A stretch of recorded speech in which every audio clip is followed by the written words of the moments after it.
ഒരു പരിധിയിൽ കൂടുതൽ വേദന അനുഭവിച്ചു കഴിഞ്ഞാൽ പിന്നെ അയാൾ സ്വയം നിശബ്ദനാവുന്നു. പിന്നെ അയാൾക്ക് ആരോടും ഒരു പരാതിയോ പരിഭവമോ ഉണ്ടാവില്ല.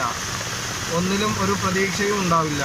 ഒരുപക്ഷെ അയാൾ ഒരുപാട് സ്നേഹിക്കുകയും വിശ്വസിക്കുകയും പ്രതീക്ഷിക്കുകയും ചെയ്തവരിൽ നിന്നുള്ള പ്രതികരണമായിരിക്കാം അയാളെ അങ്ങനെ ആക്കി തീർത്തത്.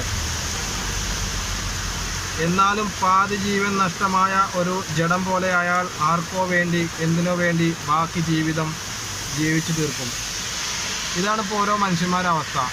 അതായത് നമ്മളെ എത്ര അങ്ങോട്ട് വിശ്വസിച്ചാലും എത്രയാണ് സ്നേഹിച്ചിട്ടും എത്രയങ്ങോട്ട് മനസ്സിലാക്കിയിട്ടും ആരും നമ്മളെ തിരിച്ചറിയുന്നില്ല.